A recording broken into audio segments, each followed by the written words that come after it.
Bom, então, na aula passada, nós, na aula de sexta-feira, nós trabalhamos, né, a discussão dos gages, tanto do gauge unitário quanto do gauge RC, no caso 1. Então, vamos para o caso 1, porque faz a vida ficar mais simples, né, para a gente ter ideia dos conceitos, né?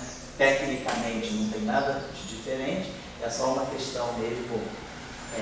A discussão era conceitual, então nós trabalhamos o caso 1, né, um quebra espontânea de simetria, e acertamos, né, discutimos os dois gauges. Trabalhamos o gauge unitário, vimos então que a simetria do gauge podia, né, descartar a fase do campo de Higgs, e trabalhamos no gauge RC, quando a gente viu que mantinha, mudava o gauge fixe, mas relacionava, o gauge fixe era formado pela parte longitudinal do campo de gauge, né, com a fase do campo de Higgs. Basicamente a gente tinha isso aqui, o gauge fixe que nós colocávamos, era alguma coisa desse tipo, dele ali,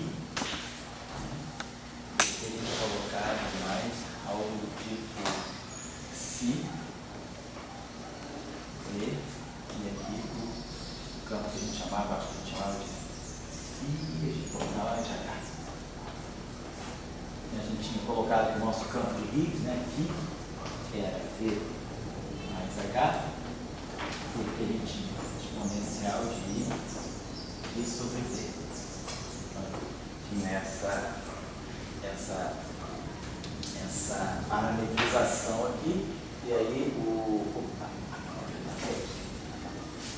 que aparecia então a fase. Então, a gente introduziu o gauge RC, trabalhamos o caso 1 e vimos então a discussão de que o gauge renormalizável é útil para a gente fazer as manipulações mais formais, e o gauge unitário é útil para a gente fazer as manipulações mais fenomenológicas, os cálculos de processos fenomenológicos. Então aqui a gente tem dois que se devia aqui, mas que se devia. Introduzido aqui. Oi? Damos quarks. Muito bem. Então, vamos dar uma olhadinha agora, se a gente tiver, se nós tivermos, só para a gente ver o análogo, quer dizer, o gauge RC não abeliano em geral. Gauge RC não abeliano em geral. E você, na aula passada, viu também essa coisa de teorema de Noether? Não, falando do teorema de Noether, ele falou só dos gauges e da relação entre a fase do campo de Higgs e o parâmetro de Higgs. Fizemos o teorema de Noether. Bom, então, no caso do gauge RC não abeliano em geral, o que nós teríamos seria assim, então, voltando, né, ao de sempre, né? Nós temos, então, que estamos trabalhando, vamos supor que estamos trabalhando no caso não abeliano. Então, nós temos aqui o termo típico que acopla o campo de Higgs ao campo de gauge. E aí nós vimos, então nós estamos supondo que nesse caso não abeliano em geral, o campo φ, ele quebra a simetria espontaneamente. Então, isso significa que o nosso campo φ, ele é um φ, que é a configuração de vácuo, né? A configuração constante de vácuo, mais a flutuação. Então vamos chamar esse campo aqui, que é a flutuação, aqui estamos falando então em geral de um campo de Higgs, que nós não estamos nem fixando a representação não do plate, não é nada. Então, nós estamos supondo que nós temos, por exemplo, uma simetria, por exemplo, geral a SUN, um grupo de gauge que seja um SUN geral, e esse campo de Higgs, né, o φ, ele está com uma certa representação irredutível de SUN. Vamos deixando em geral. Depois a gente particularizar por causa desses dois 1. Então, vamos supor que o campo de Higgs, de alguma forma, então, claro, o gauge RC ele aparece só quando há quebra espontânea de simetria. Então, aqui no caso que é uma quebra espontânea da simetria, nós já sabemos, o campo de Higgs adquire uma configuração não trivial de mínima energia e ganha aqui aquela contribuição que é o que vai ser a flutuação. Vamos chamar aqui de H, vamos chamar assim de φH. Para indicar que é aqui que está o campo de Higgs verdadeiro. Aqui está o vácuo e aqui está a flutuação em relação ao vácuo, que é o campo de Higgs. Então, se a gente joga isso aqui no lagrangiano, esse nosso lagrangiano aqui, vamos colocar aqui, né? Demi Phidaga. O Phidaga, Demi, a derivada, vai matar aqui, porque essa configuração de vaca é sempre constante, porque o vaca é homogêneo. Então vai aparecer aqui apenas o Demi Phi H. Vai aparecer aqui o Demi Phi H. Se eu colocar aqui para quem quiser seguir isso aqui mais tranquilamente, nossa derivada covariante, então, nesse caso, né, ela está colocada assim. Demi Phi, aí a constante de acoplamento de gauge, o campo de gauge, associado a essa simetria, os geradores da simetria e atuando no campo de Higgs. Vamos colocar assim. É a derivada padrão, né? Então, quando eu fizer o Dagger disso aqui, eu vou dar, né? Estou pegando aqui o nosso Demi Dagger. Antes até, isso aqui é geral, antes da quebra espontânea da simetria, antes do split. Isso aqui é geral, vai ser. Então, isso aqui é o Demi Dagger menos I, G, aí aqui vamos ter a minha, tem aqui o Phidaga. Vamos supor que nós estamos trabalhando com representação unitária, os geradores são euclidianos. Então, geradores são euclidianos. Então, é isso que nós estamos fazendo aqui. Só que agora, a gente, quando escrever esse termo, nós já vamos estar escrevendo esse termo aqui mediante essa parametrização aqui, esse splitting do campo na parte de ground state, na parte de mínima energia e na parte de flutuação. Então, o primeiro termo vai ser a derivada, esse termo aqui, derivada de Phi V Dagger mais Phi H Dagger. Phi V é constante, então vai ficar aqui simplesmente um Demi. Vamos fazer o seguinte, vamos ficar carregando Phi H, vamos chamar isso aqui de H. Claro, isso aqui é um multiplate também, é tão multiplate quanto o Phi quanto o Phi V. É um multiplate que está dentro do campo de Higgs. Então isso aqui vai ficar Demi. Vamos fazer esse. Vamos botar assim, Demi H. Vou colocar aqui, acho que vai valer a pena isso. Fazer isso, colocar aqui, isso. Vamos lá. Então, vamos colocar H. Então aqui ficou aqui. E aí depois esse termo aqui, menos IG, A.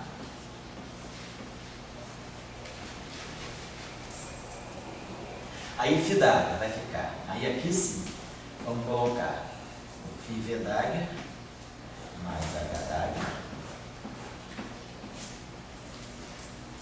E aqui os geradores GA. Então esse é o primeiro termo. E aí o segundo termo, que é o Demi Phi. Então vai ficar Demi Phi V. E aí aqui mais I, G, vou colocar um A, I, B, G, E. E aqui a configuração do vácuo mais o H. Então está aqui. Esse termo. E aí nós vimos que o problema do gauge RC, né? Vem, Rafael, aonde no segundo termo que botou? Aonde? Aqui, no segundo termo. Na primeira derivada, se não tem. Tá certo, obrigado. É o contrário. Então, o que nós vemos que o gauge RC aparece em conexão com os termos mistos, né? Entre a parte longitudinal do campo de gauge, que é o Demi, e o campo de Higgs. Então, e o termo que faz o mix é o mesmo termo que vem. Então, se a gente observar esse termo aqui não tem problema nenhum. Então, vamos olhar agora esse termo aqui. Quando ele cruzar com esse termo aqui, ó, esse termo aqui é linear em H. Esse termo aqui já é linear no campo de gauge. Aqui tem esse constante, que é a configuração de mínima energia do Higgs, e esse H. Então, claro, se eu pegar o termo cruzado desse H Dagger aqui com esse H aqui, que vai ficar AMI, B, G, B, H, esse termo é cúbico. Então, esse é um termo de interação, porque esse termo é cúbico em H, em AMI, campo de gauge, e no próprio H. O que nós queremos para fixar, para acertar o gauge RC, justamente o papel do gate RC é olhar os mixings entre o AMI e a derivada do campo de Higgs. Vou colocar assim. Ou seja, isso aqui a gente pode integrar por partes, isso aqui é o DMI, AMI e o φ, o que mixa, né, o campo de Higgs com a parte longitudinal do campo de Higgs. Então, para efeito de RC, vamos extrair dessa expressão menos os termos que nos interessam, os termos que vão gerar o mixing, que vão fazer com que haja uma parte, quer dizer, o gauge RC, vou colocar aqui, né? O gauge RC é escolhido, né, ou então, digamos assim, é determinado pelo setor bilinear na parte longitudinal, né? Bilinear na parte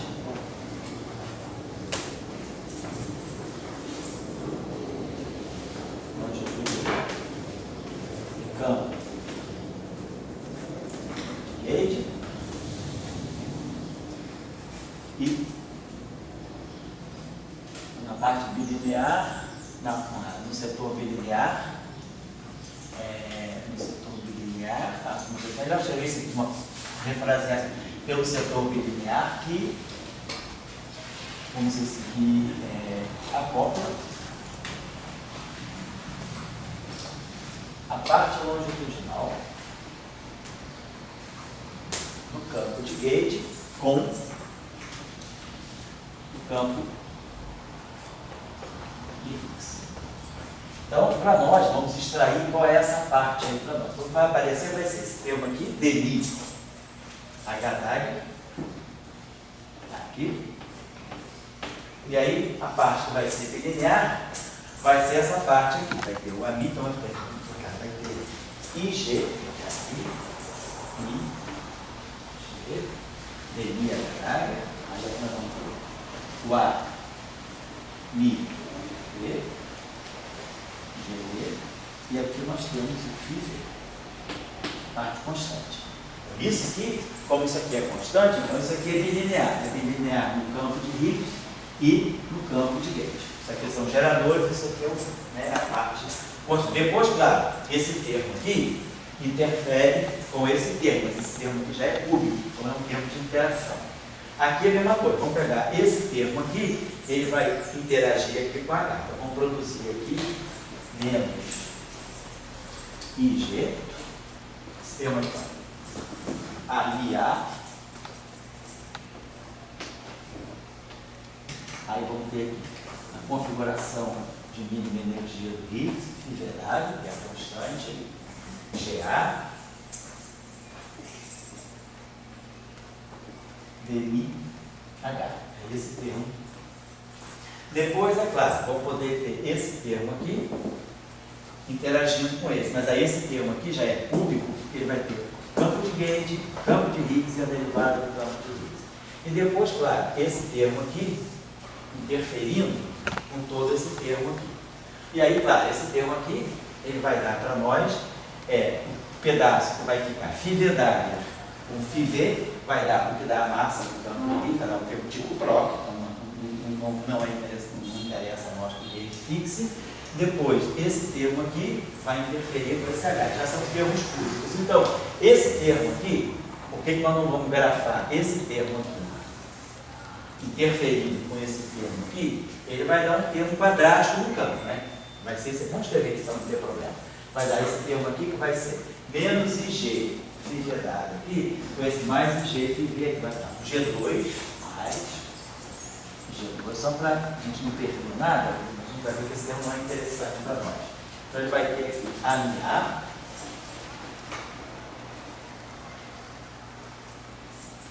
e aí aqui vamos ter fidelidade, GA. E aí esse termo vai interferir com esse aqui.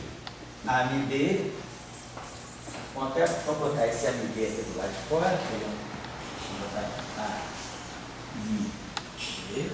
Então nós temos aqui φ, V, GA, GV, D. É esse termo aqui. Então, nós estamos só os termos quadráticos. Claro que ali eu estou excluindo os termos cúbicos, né? Então, aqui, né, mais termos cúbicos, que são esses que nós estamos excluindo, por exemplo, esse H, com esse A e com esse H, esse A, esse H, esse H, por exemplo. Então, aqui, nesse termo, com esse termo aqui, nós temos 4 termos. E, na verdade, temos isso aqui, vezes isso aqui. Então, esse termo aqui já é quadrático dos campos de gauge. Então, a única coisa que vai sair desse termo que é quadrático é o termo que se dá que é constante. Depois desse termo aqui, ele vai ter AMI, H, com esse termo aqui. Então, a gente vai ter termos cúbicos e termos quádruplos, né? Que nós não estamos desprezando, não. Eles são importantes para as interações. Nós estamos apenas olhando o setor quadrático, porque nós estamos interessados em discutir a fixação do gauge. O que nós entendemos no caso adeliano é que a fixação do gauge ela é feita pelos termos que misturam. Na parte longitudinal tem dois aspectos a levar em conta aí. Que a parte longitudinal do campo de gauge, ou a gente elimina as fases do campo de Higgs, que é o que a gente fez, vai para o gauge unitário, ou se a gente não vai para o gauge unitário, a gente é obrigado a conviver, na hora de olhar aquilo que é o setor bilinear e tirar os propagadores, a gente é obrigado a conviver com esses termos aqui, que misturam. Aí aqui a gente viu, a gente pode fazer uma integração parcial. Então, por exemplo, nesse termo aqui, como isso aqui é constante, essa derivada só vai poder atuar aqui. Então, eu posso escrever esse termo aqui, depois da integração parcial, como sendo menos I, G, H', e aqui ficou DI. Esse índice B aqui não está misturado com o índice A, são termos independentes. Não posso botar o A aqui, tanto faz. Posso botar esse A aqui e esse A aqui. Depois, esse termo aqui, eu vou fazer a mesma coisa. Eu vou fazer uma integração parcial e vou colocar aqui um termo em mais. Então, vamos colocar aqui, vai ficar DI. AMI A. E aí, aqui fica o H. E depois, esse termo aqui, como nós já vimos, ó, esse termo aqui, ele não é um termo que aparece, quer dizer, um termo típico de massa, porque isso aqui é uma constante, isso tudo aqui é constante, quer dizer, isso aqui, essa combinação aqui é linear, é simétrica em AB, AMI A, AMI B, isso aqui é uma combinação simétrica em AB, então isso aqui me permite eu pegar apenas a parte simétrica desse produto de matrizes ali, de gerador. Então eu posso botar um G sobre 2 aqui, e aqui coloco o anticomputador de GA com GB, que é a combinação simétrica, GA, GB mais GB, GA sobre 2. Mas esse termo aqui, a gente já viu, esse termo aqui é o termo que vira, se torna o termo de massa, termo de Rie, é o termo tipo próprio. Então esse termo aqui também não nos interessa para efeito de gauge fixe. Então, para efeito de gauge fixe, isso aqui não nos interessa, isso aqui não entra, que é termo cúbico, é termo de interação, e isso aqui é termo clássico, é termo de interação. O que importa para o gauge fixe são os termos quadráticos. Então, isso aí já está indicando para a gente, se não houver quebra espontânea da simetria, isso aí não aparece. Isso aí que só aparece quando o φv é diferente de zero. Um φv não trivial indica uma configuração de mínima energia do Higgs não trivial. É quando o mecanismo de Higgs entra em ação. Agora, se o φv é zero, eu tenho campo escalar, mas o mecanismo de Higgs, né, a transição de fase, não ocorre. E aí esse termo não aparece. Na verdade, então, o gauge fixe, né, seria naturalmente, se nós não temos quebra espontânea de simetria, eu poderia escolher o famoso, como a gente faz sempre, o famoso gauge de Lorentz. A gente pode fazer isso aqui. Então, isso aqui é sem quebra espontânea de simetria. Escolhemos o gauge fixe normal, que é o gauge fixe de Lorentz, no caso não abeliano. Agora, com quebra espontânea da simetria, esse termo aqui aparece misto. Né? Então, a gente vai tentar fazer a seguinte proposta, como a gente fez da outra vez. Pegar aqui 1 sobre 2xi, e aqui vamos ter dmi a, vamos colocar assim, né? Esse termo aqui que vai gerar q dmi, e aí nós vamos colocar aqui esse termo. Colocaríamos aqui um termo que seria, vamos colocar assim, mais xi, vou colocar aqui, mais xi tem menos, peraí, ig, né? Vou botar aqui. Deixa eu ver só uma coisinha só.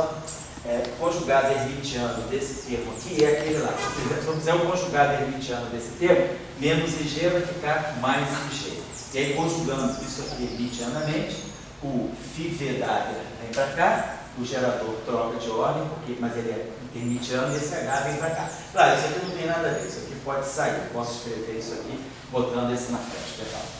Botar assim, que isso aqui não tem estrutura matricial. Então, ficamos aqui com DNA. E aqui o HW. Essa estrutura que está aqui, conjugado hermitiano dele está aqui. E aí aqui eu tenho menos IG, mais IG, com esse termo, esses dois termos são conjugados hermitianos. Eu estou somando vamos dizer, um objeto que tem caráter complexo com o seu conjugado hermitiano. Então, isso aí no final do dia aqui é real. Vamos colocar aqui esse termo. Então, vamos colocar algo desse tipo assim. Aqui eu tenho dois xi, né? Então a gente pode colocar aqui um termo que vai ser menos. Vou botar assim, menos. Vai querer interferir esse termo. Então, aqui a gente vai colocar algo que vai ser HW.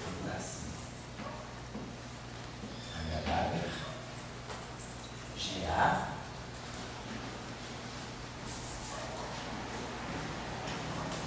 FIV. Eu coloco esse termo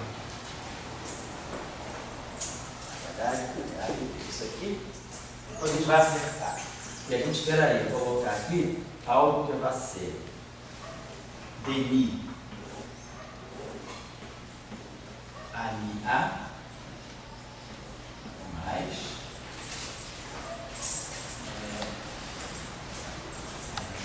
fidelidade, GA H. Eu vou fazer essa operação aqui, ó. Esse termo aqui, vezes esse termo aqui, reproduz para nós o que nós esperamos ser o gauge fixe usual. Se o φV é zero, se o φV é zero, eu reproduzo o gauge fixe usual. Agora, esse termo aqui, vezes esse termo aqui, ele vai me dar DIA A, esse termo aqui, e vai pegar o φV d'H, GA, esse termo aqui, ao interferir com esse, ele está muito próximo desse, a menos desse IG. Então, o que eu posso colocar aqui para resolver a situação, aquele termo lá, eventualmente cancelar esse aqui, é colocar aqui mais 2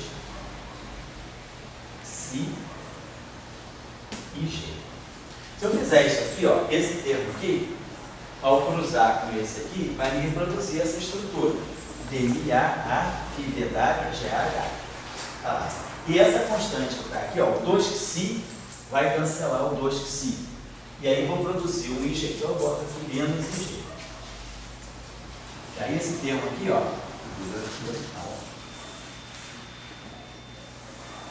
Oi? Antes de você como o termo de gauge fixe, quando você tinha o DNA, né? E aí como você botou a tela contrária, você botou o A e botou o campo do nível e daí você pode dizer que você pode dizer DNA mais um A, uma constante qualquer, alfa vezes, como genérico. Sim. Como genérico. O alfa vezes H. DNA A tem mais um alfa vezes H, aquilo lá. Tá. E vezes o outro, né? Também. Tá. Então, esse seria um gate fix genérico. Agora você está pegando alfa igual a tanto, outro tipo. Isso, qual é o papel do gate X? Só pergunto é que você teria dois parâmetros do gate fix, o psi e o alfa. Certo, aqui eu tenho um parâmetro só, boto o mesmo psi. Sim, mas se eu quisesse fazer um gate fix genérico. Ah, entendi. Em vez de botar aqui um psi, botar aqui um alfa. Um alfa, certo. Seria de bom. Eu digo, lá em cima, eu só quero diferenciar assim.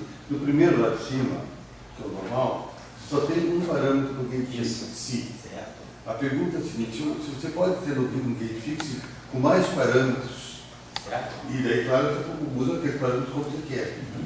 Isso está dizendo que você pode. Posso. Poderia ter um psi, poderia ter um alfa, se quiser um alfa igual a psi ou não. O que é? Porque nós queremos aqui justamente o gate fix, o gate RC, ele desacopla a parte longitudinal do campo de gate, se mistura com o campo de gate. Esse que a gente quer que ele faça, que a gente desacople isso. Então, a gente já escolhe o gate RC de tal maneira que esses termos mistos vão desaparecer. No fundo, o termo gate RC, ele é feito para diagonalizar o teu lagrangiano, que é quadrático dos campos de gate. Por quê?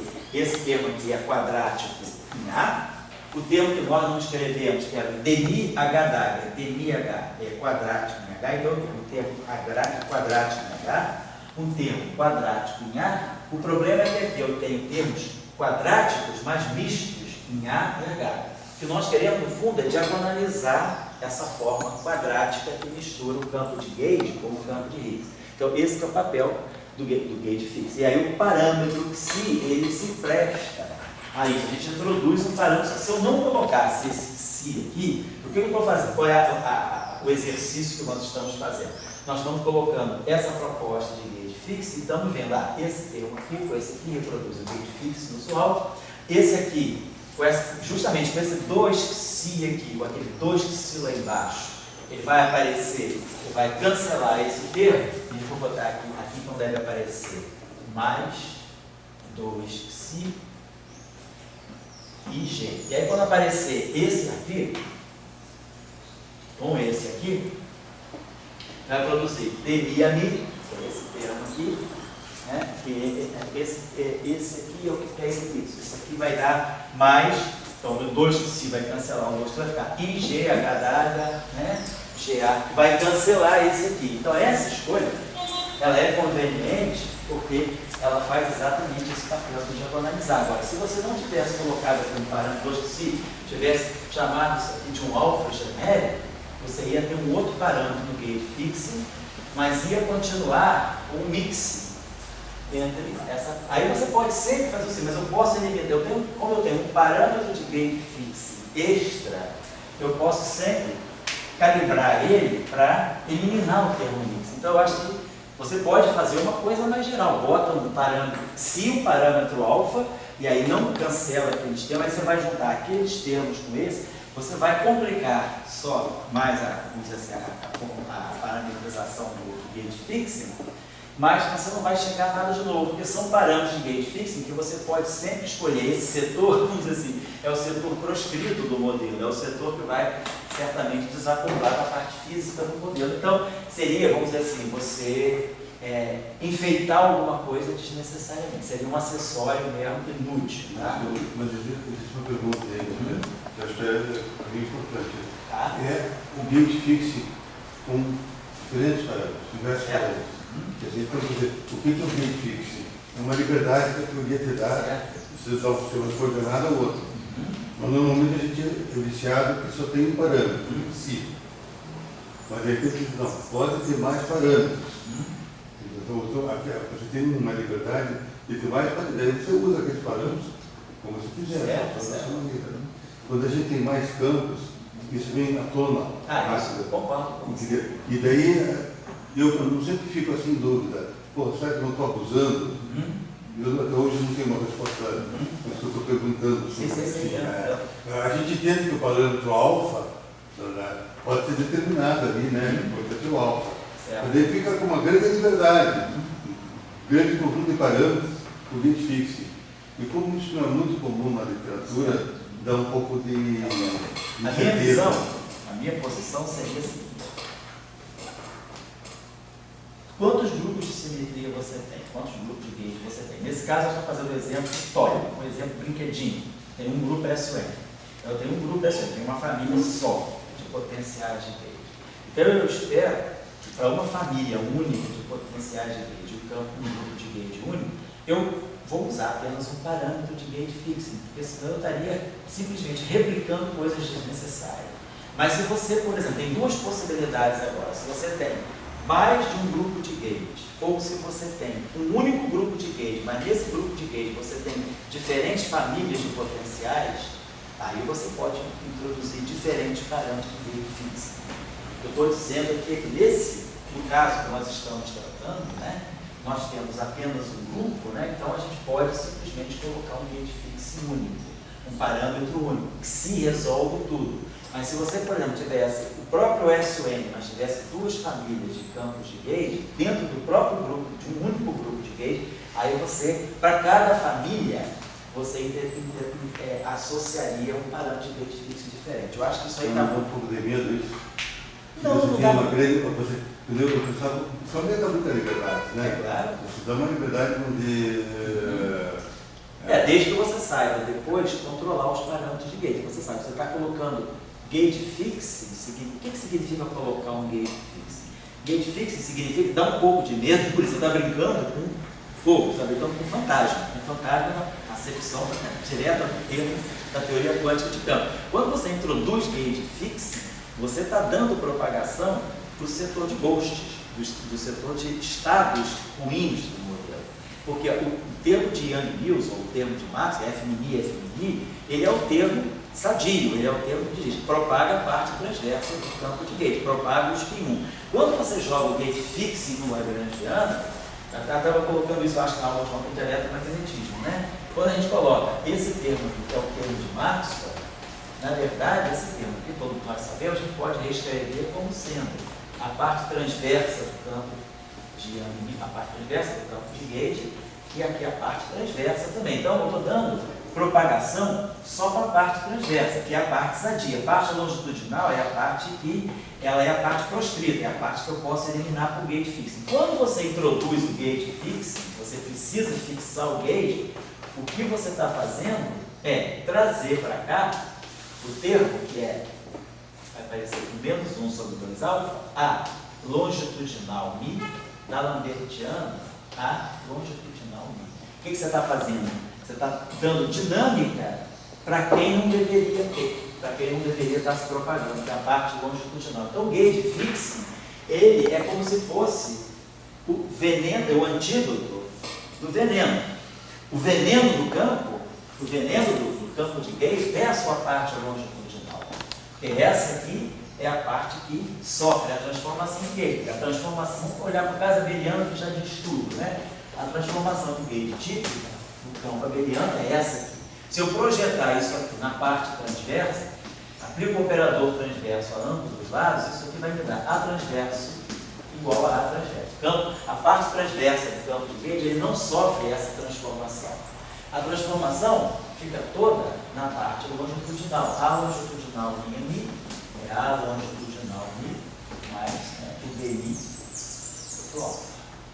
Então, toda a parte longitudinal é que sofre a transformação. Então, a transformação de gauge, que é a transformação não física, ela totalmente está na parte longitudinal. Então, se mostra que a parte longitudinal é que é a parte arbitrária. Então, você quer tirar ela do tratamento.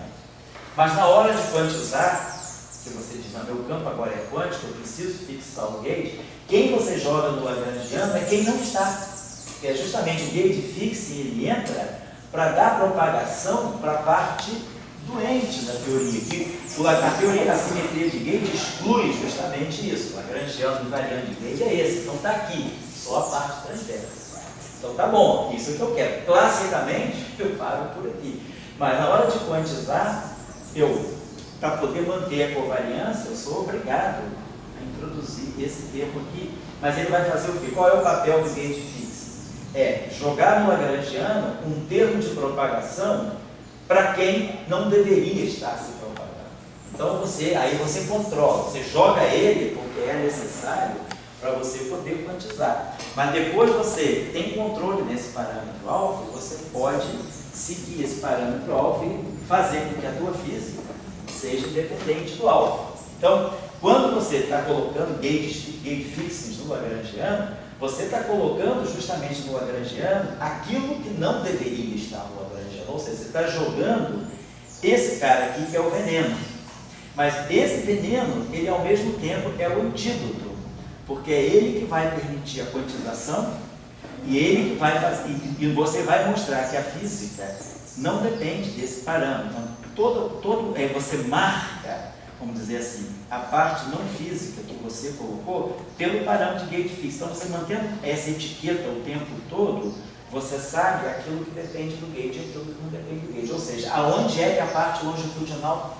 O parâmetro de gate fixing é bom por isso, porque ele é como se fosse uma, né, vamos dizer assim, você marca, né, com ferro lá, a parte proscrita do campo. E aí, para onde ela for, ela vai carregando a memória desse parâmetro alfa. Então, quando você coloca mais parâmetros, mais gate fixing, você pode estar fazendo isso, mas você tem que ter apenas saber controlar aonde é que esses parâmetros estão. Se a gente, por exemplo, faz logo alfa igual a 1, de partida, isso é ruim, porque a gente vai perder controle do parâmetro. Então, você não está mais vendo o alfa. É bom deixar o alfa em todos os cálculos, trabalhar com alfa, e lá no final a gente faz alfa ou igual a 1, se eu quiser trabalhar no meio de Lorentz, ou igual a 0, se eu quiser trabalhar no meio de Landau, né? A gente faz o que a gente quiser.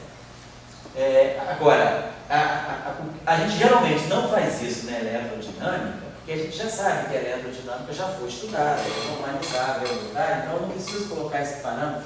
Claramente, eu geralmente trabalho com alfa igual a 1 desde o início. Mas se você está construindo o teu modelo de gate, se você ainda não tem controle de toda a física que ele pode descrever, o ideal é sempre você manter os parâmetros acesos, fazer todos os cálculos e no final ver o que é grandeza física. Não deve depender dos parâmetros. Então, se você faz o cálculo de uma grandeza física, uma seção de choque, e lá no final, o cálculo final da seção de choque, esse parâmetro aparece, você errou. Esse parâmetro não tinha que estar lá. Então, nas quantidades, que são as quantidades fisicamente mensuráveis, observáveis do teu modelo, o cálculo, você deixa o parâmetro aceso, mas ele no meio dos cálculos vão se cancelando. Então, o parâmetro de gate fixing é bom manter ele aceso, porque ele te dá um controle, né? Se você está calculando uma grandeza física, uma seção de choque, uma razão de decaimento, e você lá no final, com tudo feito, todos os fatores de espaço de fase colocados, tudo direitinho, o parâmetro de gate fixing sobrevive, então significa que você está pedindo alguma coisa que depende do gate. Então isso, alguma coisa, eu errei. Então por isso que é bom deixar o parâmetro até o final, porque você tem controle. O fato de você poder botar mais parâmetros é uma grande salvação para a unitariedade. Se você... a unitariedade, mas eu diria o seguinte, a unitariedade garantida, quer dizer, esses parâmetros, se você está calculando alguma coisa que é um processo físico que entra no cômputo da unitariedade da matriz S, isso vai desaparecer. Vamos dizer que você aqui já está ajustando, vai matar aquela parte isso, lá. mas eu não vou, mas o parâmetro fica. Eu estou ajustando isso aqui, mas o parâmetro. Por exemplo, nesse termo aqui, se eu pegar agora esse termo que vai aparecer um termo novo, que não tem lá. Eu vou acabar com os termos mistos. Eu vou destruir esse termo, esse aqui não vou destruir, esse aqui fica, que é o termo de massa, então esse termo fica.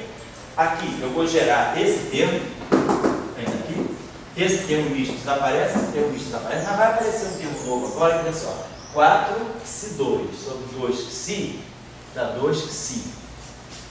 I com menos I dá 1, G2. Então vai aparecer um termo agora que vai ser H', GA e B ao quadrado. Né? Ou tá aqui, assim, vezes Φ verdade GA H.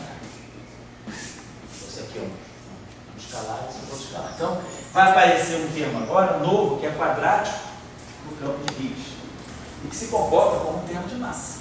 Tá? É o tipo de termo de massa, porque Φ é constante Então isso aqui é constante, isso aqui é constante, isso aqui são geradores, então isso aqui é um termo quadrático no campo. Então isso aqui você vai gerar um termo tipo massa para o campo de Higgs, mas que depende do parâmetro de gauge fixing. Esse termo aqui é o termo físico de massa do campo de gauge, não depende do parâmetro de gauge fixing, não tem um gauge fixing aqui. Agora, você gera um termo que não havia lá, mas que é quadrático em H. Então você não destrói a diagonalizabilidade desse termo. Pelo contrário, esse gauge fixing ele acaba com os termos que são fora da diagonal, que misturam o campo de gauge com o campo de Higgs, mas ele introduz um termo novo, que é um termo quadrático. Então você não perde esse caráter. Você tem então tudo quadrático no campo de gauge e tudo quadrático no campo de Higgs. Então você agora, esses dois setores se desacoplam graças a esse gauge fixing. Mas você não perdeu o controle do parâmetro, porque o Xi está aqui e o Xi também está aqui. Então, se você fizer cálculos, né, de grandezas físicas, se fizer corretamente, colocar todos os gráficos de Feynman certinhos que correspondam a um certo processo, usar as relações de simetria, os fatores corretos, você vai ver que isso aí vai ter que naturalmente se pensar. Certo? Fala aí, Arthur. Professor, no caso da QCD, por exemplo, você não tem simetria, se você utilizar o possível identifier da FPOL, você chega no termo do gauge fixo. Isso, aí você lá tem que usar o termo de gauge fixo, aí já tem que introduzir os ghosts, né? Isso. Nesse caso, se você utilizar o procedimento de FPOL, você chegaria nesse gauge. Você tem que, além disso, quer dizer, você quando introduz esse gauge, você tem que introduzir os ghosts, que eu não estou introduzindo aqui, então você está quantizando na teoria de gauge não abeliana. Então, quando você introduz esse gauge fixing, quer dizer, os teus ghosts vão se acoplar. Como é que a gente introduz? Já que você está falando disso, esse curso aqui tem a ver com o segmento do curso do Tião, como é que você introduz o Lagrangiano de Bose? Você introduz o Lagrangiano de Bose, colocando assim, uma família de campos de Bose, vamos chamar aqui de C, e você introduz aqui a derivada do gauge fixing, o gauge fixing, e faz a deriva em relação ao parâmetro de gauge. E você coloca aqui o outro campo. Então, basicamente, o que vai aparecer aqui no Lagrange? Vamos pensar, no caso de ECD normal, quem é o gauge fixing? Dmi a mi. Esse aqui é o meu gauge fixing. Eu vou fazer dmi a mi, esse é o meu gauge fixing. Aparece no Lagrangiano dmi a mi ao quadrado. Então, meu funcional de gauge fixing é dmi a mi. Se eu fizer uma transformação de gauge em cima disso, eu tenho aqui dmi, né?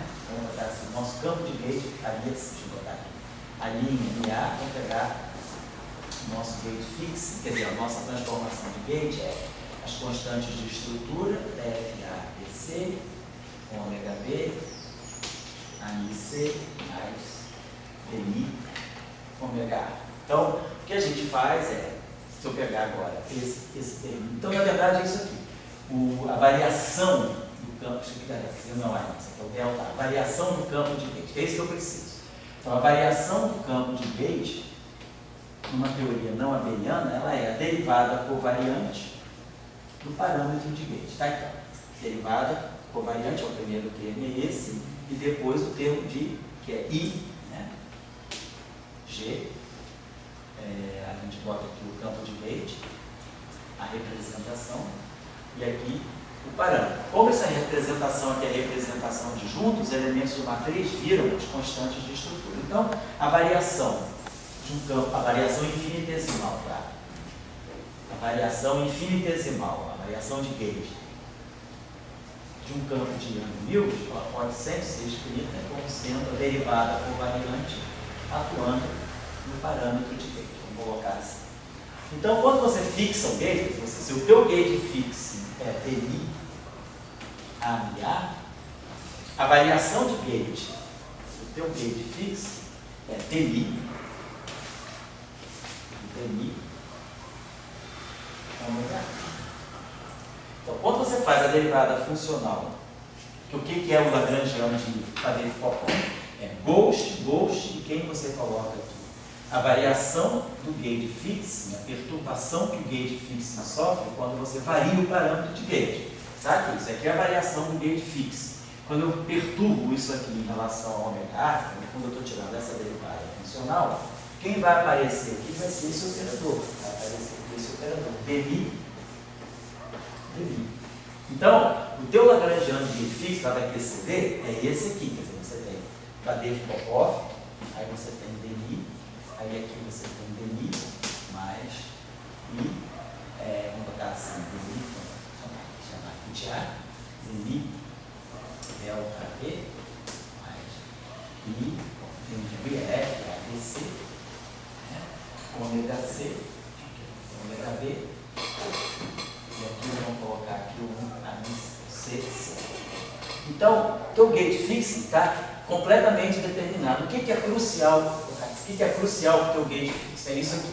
Você vai colocar sempre assim: Ghost, uma família de gordinha, a variação do gate fixo que você escolheu em relação ao parâmetro de gate, e aqui o Ghost.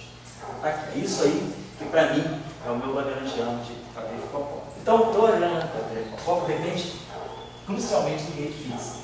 Se o teu gate fixing agora é esse aqui, então os teus campos de Kadevich-Popov, se você tem quebra espontânea de simetria, eles vão se acoplar não só ao campo de gate que está aqui dentro, né? Porque aqui dentro do gate fixing tem essa derivada, no fundo é isso aqui, é demi, ou seja, demi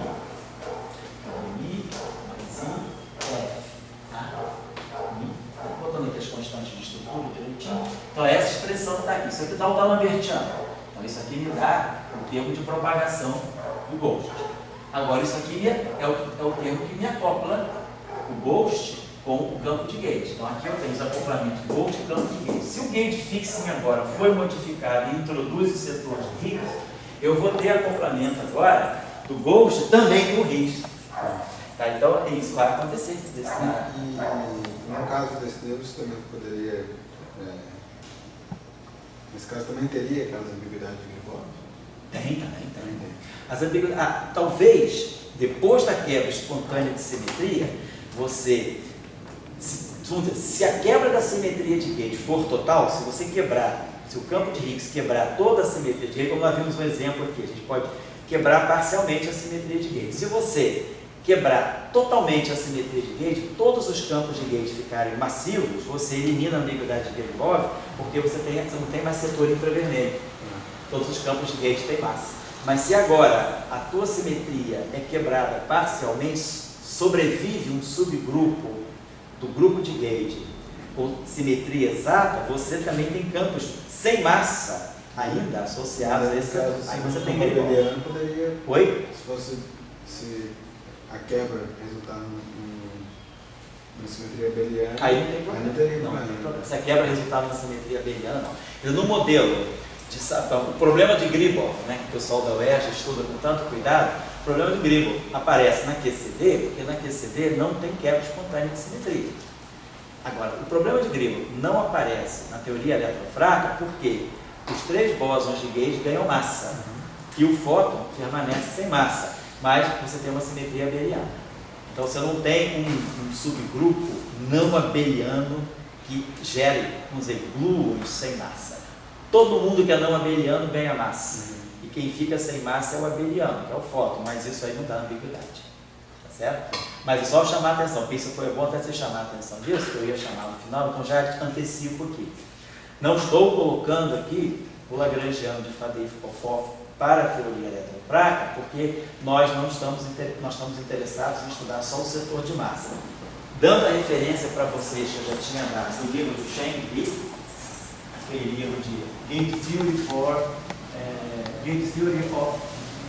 Theory of Elementary Particles, o Cheng Li, no capítulo, um dos capítulos, tem vários capítulos sobre a teoria eletrofraca, ele divide a teoria eletrofraca em alguns capítulos. Então tem um capítulo lá especial que ele estuda essa questão. E lá no apêndice do Cheng Li, ele dá todos os vértices que acoplam os ghosts. Ele trabalha no gate unitário também. Ele trabalha no gate renormalizado também. Então o Cheng Li, ele dá o lagrangiano da teoria eletrofraca no gate unitário e dá o lagrangiano da teoria eletrofraca no gate RC. E aí no gauge RC, os ghosts estão lá, os ghosts de Faddeev-Popov estão lá, e aí a gente tem acoplamento dos ghosts de Faddeev-Popov, não só com os campos de gauge, mas com o próprio setor, mas com o campo de Higgs também, certo?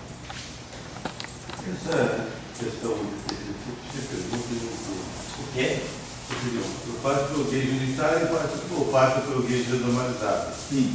Claro que dentro da construção pode outro tipo. Isso. Mas aí começa essa história que o Tilhoff mostrou, que um dá no outro mesmo, ou foi duas estradas independentes que se encontram lá no fim da estação de choque.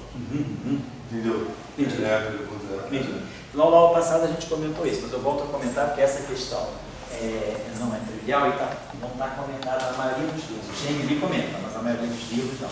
Que é o seguinte, você tem dois gates à sua disposição, gate unitário e gate renormalizado. Então, no gate unitário já está dizendo, você tem uma unitariedade manifesta, mas você não tem renormalizabilidade. A gente mostrou na aula passada por que não tem renormalizabilidade, porque no gate unitário o propagador do campo massivo é um tipo propagador de Broca. Então nós temos um termo que é algo desse tipo, 1 sobre K2 menos M2, né? Aqui a gente tem o E com I, mas aqui aparece para nós uma coisa que é Kmi sobre M2. Então a gente perde renormalizabilidade do ponto de vista do power count. Então no gauge unitário, a renormalizabilidade não é manifesta. A gente tem unitariedade, mas não tem renormalizabilidade. Ponto. Se eu não tenho renormalizabilidade, significa que eu tenho infinitos. Ele não é renormalizado. Aí eu vou para o gauge renormalizado, que é o gauge RC. No gauge RC, esse problema desaparece. Nós mostramos na aula passada. O que aparece aqui é um K2. E aí eu recupero a renormalizabilidade do ponto de vista do power count. Então no gauge RC, ele se chama RC por isso que ele é renormalizável com o gauge fixo C. Eu tenho renormalizabilidade, mas eu perco unitariedade. Por que eu perco unitariedade? Porque eu introduzo agora objetos fantasmas. No campo, eu vou introduzir um termo de massa que depende do gauge fixo. Então eu tenho campos agora que vão ter massas dependentes do parâmetro de gauge, que é uma coisa completamente arbitrária. Não pode ser uma massa física isso. Então esse campo, na verdade, não é massivo. Então eu introduzo objetos espúrios para ter renormalizabilidade. Porque numa teoria de campos, quando a gente tem uma teoria não renormalizada, quer dizer, a indicação, o que a não renormalizabilidade de uma teoria pode estar dizendo para a gente? Porque a teoria não é completa. A gente sempre espera que eu possa sair da situação de não renormalizabilidade para a situação de renormalizabilidade, introduzindo graus de liberdade que eventualmente faltem. Então, essa ideia é muito vaga, geral.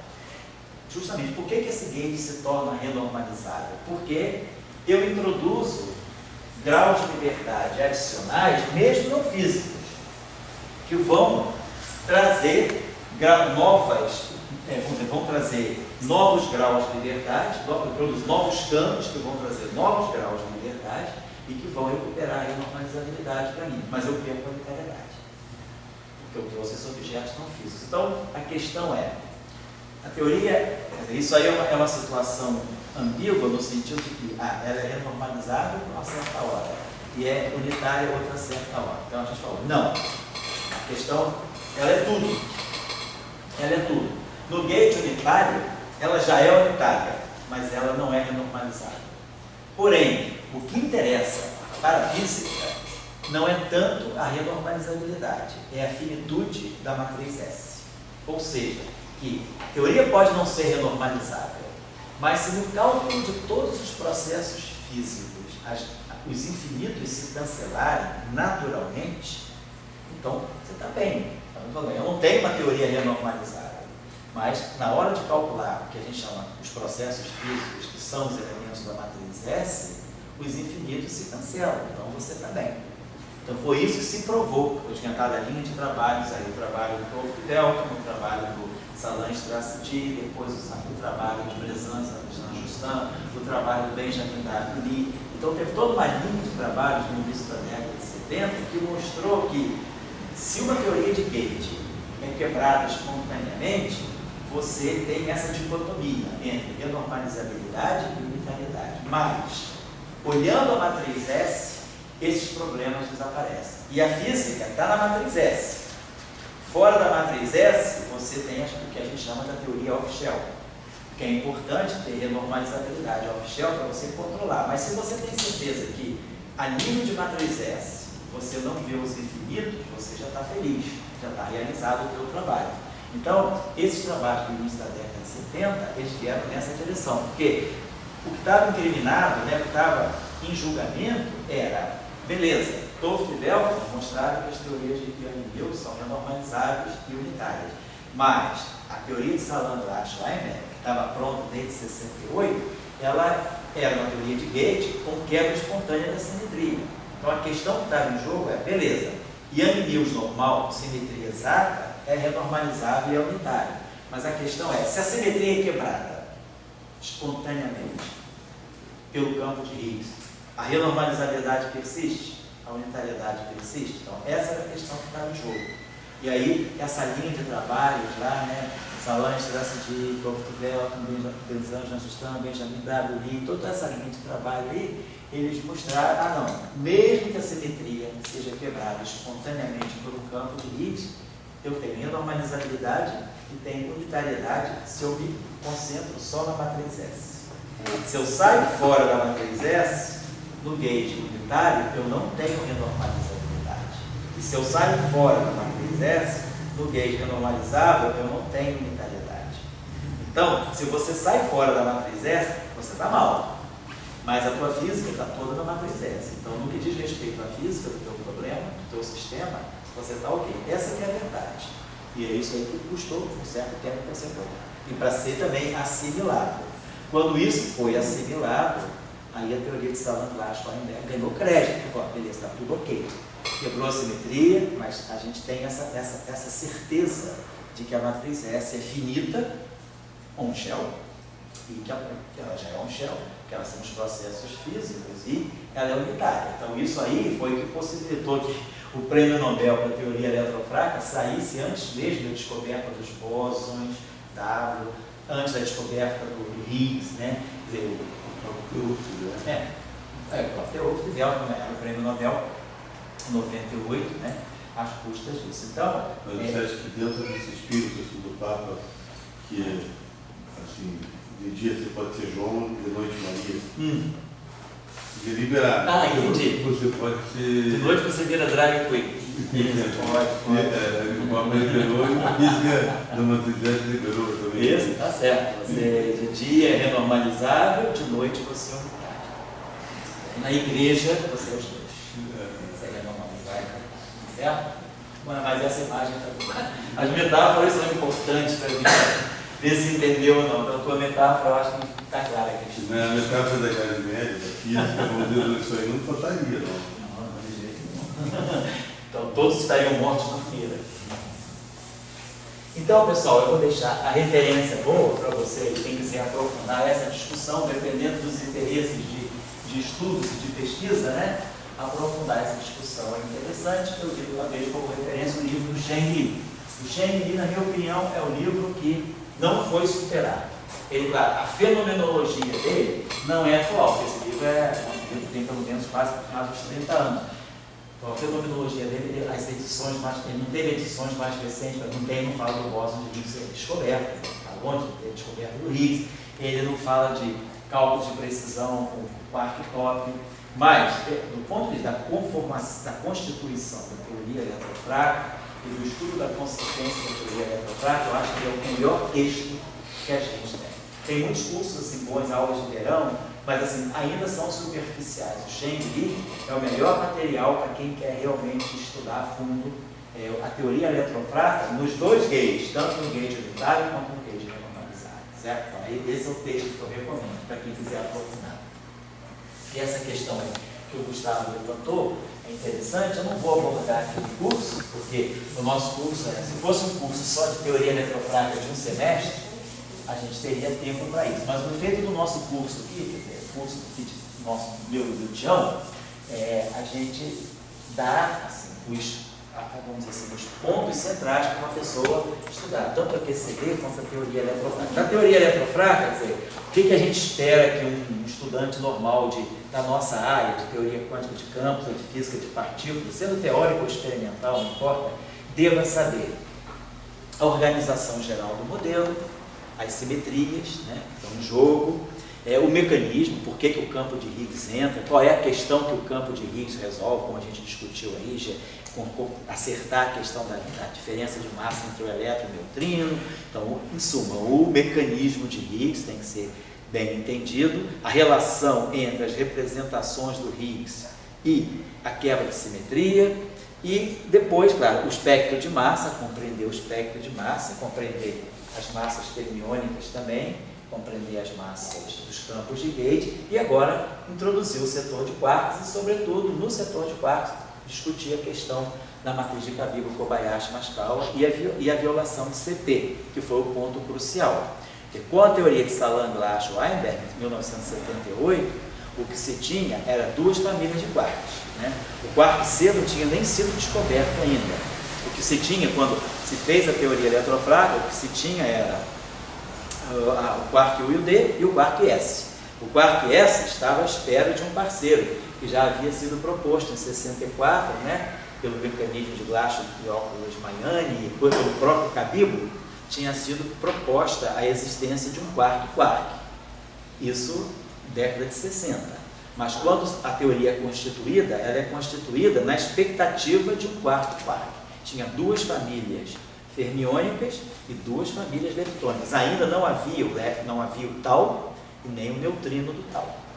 Então isso foi feito em 68. O que foi importante foi que havia um mecanismo, um resultado experimental de 1964, que foi o resultado de Cronin e Fitch, que mostrava que há violação de CP nas interações fracas.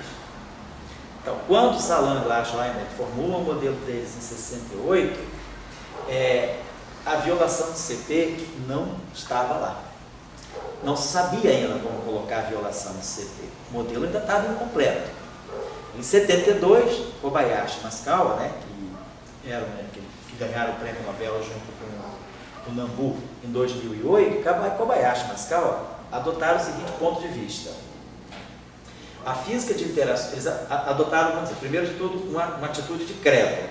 Creio na teoria de Salang, Glash e Weinberg. Eles adotaram essa postura. Física de interações fracas está na teoria de Salang, Glash e Weinberg. Então, acredito nessa teoria. Vamos ver como a gente pode implementar a violação de CP. Então, eles foram estudar e viram que a teoria de Salang, Glash e Weinberg não descrevia violação de CP, mas ela poderia descrever violação de CP se houvesse uma terceira família de quarks e uma terceira família de leptons. Então, eles falaram, se a teoria de Salang, Glash e Weinberg é realmente a física certa das interações fracas, ela tem que descrever violação de CP. Hoje, ela não descreve. Quando eles pegaram a questão, não estava lá esse problema, não estava resolvido, estava em aberto. Eles falam, se essa teoria é boa, ela tem que descrever violação de CP. Eles entenderam. Aonde é que ela vai descrever violação de CP? Qual é a condição que ela tem que satisfazer para poder violar CP? Nós vamos ver isso aqui nas aulas finais. Ela tem que ter uma terceira família de quarks e tem que ter uma terceira família de leptons. Então, eles fizeram duas previsões de nova matéria, né? de novas partículas, a partir de uma teoria que estava incompleta porque não violava a CP. Mas eles falaram, essa teoria tem que ter, se ela é a teoria certa, ela tem que violar a CP. Então vamos manter essa teoria, mas vamos estendê-la para ela violar a CP. E aí eles previram uma terceira família de quarks, a segunda não estava nem construída ainda, porque não tinha nem um quark C. E previram também uma terceira família de leptons, onde só havia o elétron nulo e os seus neutrinos. Isso em 72. Em 74, o Slack apresentou a partícula J-psi, que indicou o aparecimento da primeira partícula com charme. 74. Aí 78. Então fechou a segunda família de quarks. Agora, tinha uma terceira família a ser descoberta. Então, se a teoria eletrofraca é boa e se os estudos de Kobayashi e Maskawa estavam na direção certa, tinha que aparecer uma terceira família de quarks. Aí em 78 aparece o quark B. E ao mesmo tempo aparece o lepton tau. Então aparece o primeiro elemento da terceira família de quarks e o primeiro elemento da terceira família de lepton. Aí, passados 17 anos, aparece o top. E passados 22 anos, aparece o neutrino do tal. O neutrino do tal foi detectado em 2000. Então, o que a gente está querendo dizer é que essa teoria ela é interessante nesse sentido. Ela é Escrever, o quê? esses dados. A cronologia aí, mais ou menos é o seguinte, né? 64, Cronin e Pitt. Então, eles mostram que a violação de CP nas interações fracas.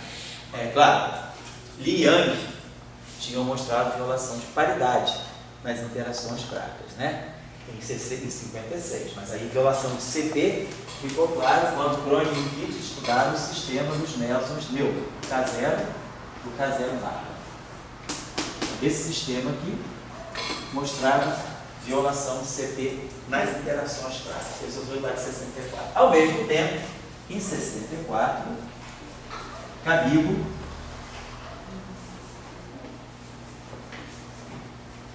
antecipa a existência de um quarto corpo.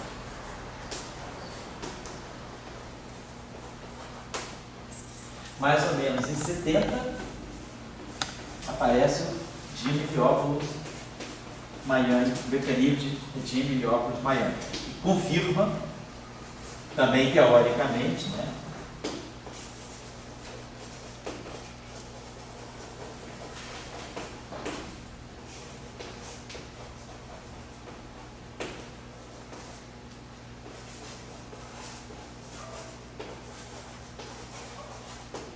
é por isso que os italianos não se conformaram do Cabibo levar o prêmio Nobel, junto com Kobayashi e tal.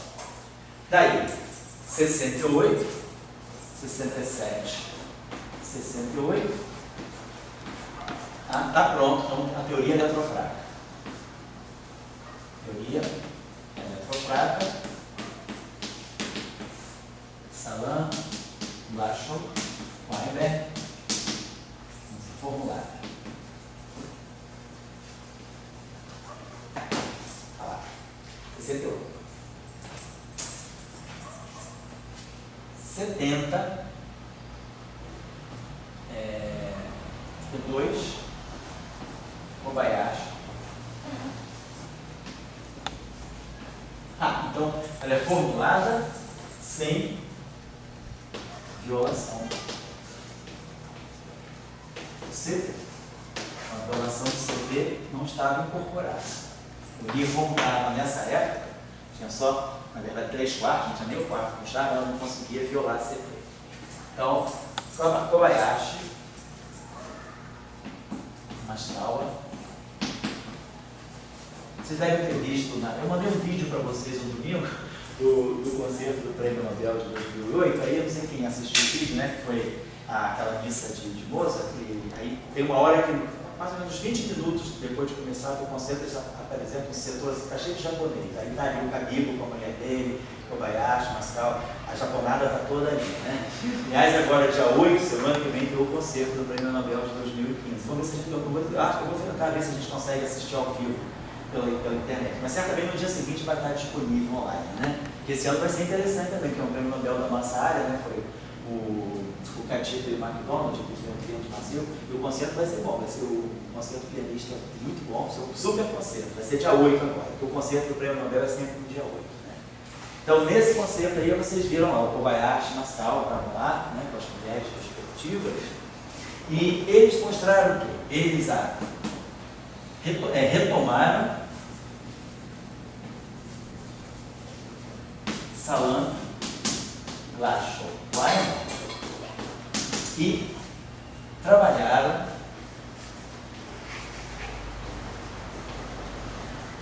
para compreender como inserir, né, violação do CP na teoria. Concluíram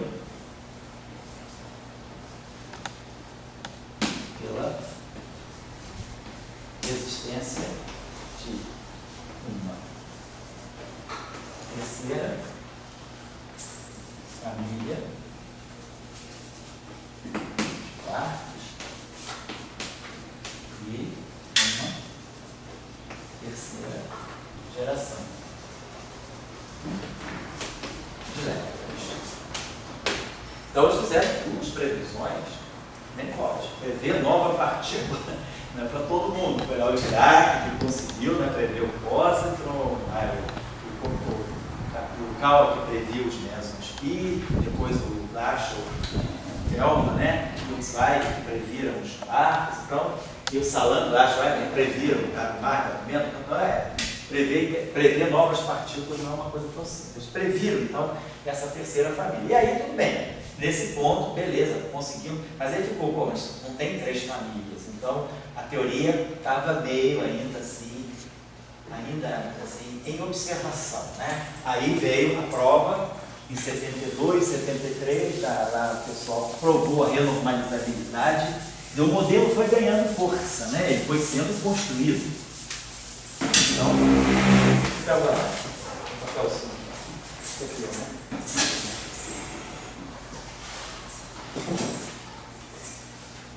Então, o modelo foi sendo construído. 73,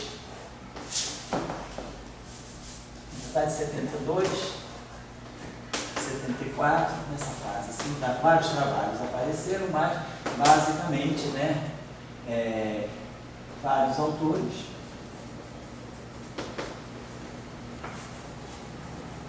estudaram e concluíram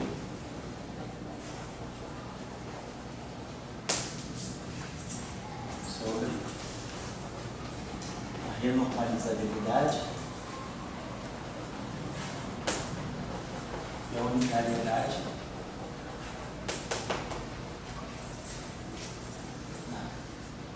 de Ian Mills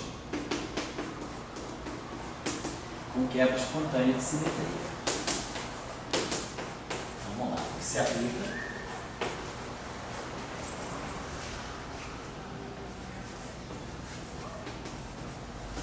a teoria eletrofrágil.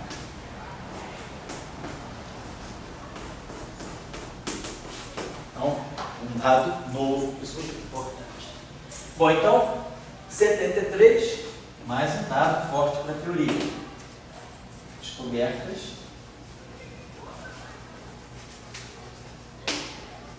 em Gargamel, não certo,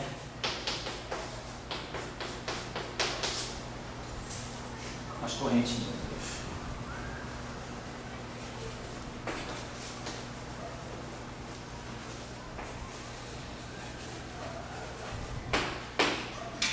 Isso, 73. Então, a gente realmente, aí 74. Aqui.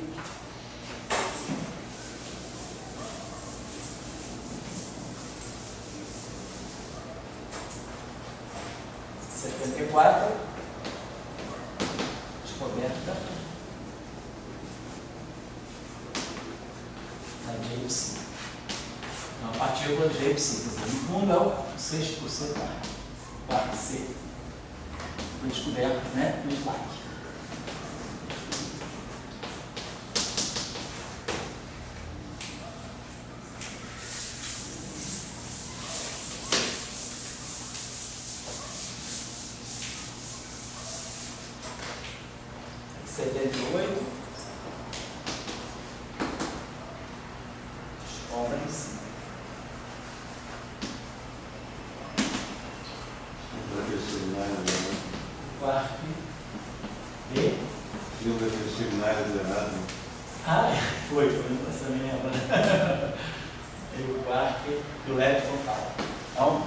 Começou a aparecer a terceira família aí. A gente é feito para não entender nada.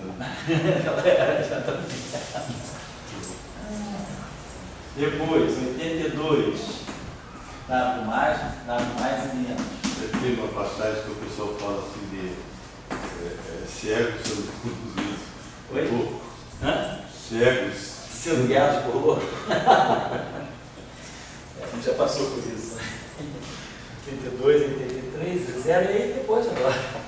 Todos vocês já eram nascidos, né? Isso aí, até que essa garotada não conhecia, não estava na vida ainda. Agora que vocês puderam presenciar essa parte finalzinha, que é o Rios, né? Então, quer dizer, com isso, mas o Prêmio Nobel já saiu em 79. Quando chegou aqui, o pessoal falou, mesmo sem os W, sem o Zezé, e o Higgs, que esperava muito mais, né? O Prêmio Nobel. Em 2000 foi o termo, né? Oi? Depois, você lembrou bem. 2000, antes de 2012, 2000 neutrino, terceiro neutrino. 2000, o tal neutrino. E o top? Top 95 também, esqueci, cara. Top. Quarta, então aí fechou-se a terceira família, mas aí o Prêmio Nobel já saiu aqui. 79, né? E aí em 84 ganhou o Prêmio Nobel por Rubio, né? Porque eles foram anunciados essa descoberta aqui, né? O W mais menos, o Z0. Isso foi em janeiro de 83. Acho que foi dia 20 de janeiro, estava em creche, me lembro dessa época, o salão reuniu todo mundo lá no grande salão para o Rubio fazer a comunicação lá da descoberta dos W mais e W menos. Já sabia que tinha, mas o Z0 estava na manga. Tanto é que na escola de 82 lá de Elite, né? Depois teve a escola lá de Trieste, 82 também, quando o CNN fez 60 anos, então a escola foi lá, ele estava grave, Wigner, todo mundo, o Rubio não foi da aula, o Rubio estava escalado para dar aula, mas o professor Rubio não foi por causa, ele falou, tem uma coisa muito importante no CERN e tal, todo mundo já sabia que devia ser ligado a isso. Aí no final do ano ficou claro que já tinha W mais e W menos. Aí o Z0 apareceu em janeiro de 83, aí no dia 20 de janeiro eles anunciaram a descoberta do W mais menos do Z0. Em palavras simples, assim, anunciar novas partidas. Você falou do dia. Previu aí, prever, né? Prever, novas partidas. O dia que o Yukawa. Agora, já expliquei, quando chega no modelo padrão, o W e o Z0, que eles vêm sendo anunciados assim, por ali, por aqui, assim, desde 38. Entendi. Assim, já havia, não estava sistematizado, é isso mesmo. No final da década de 50,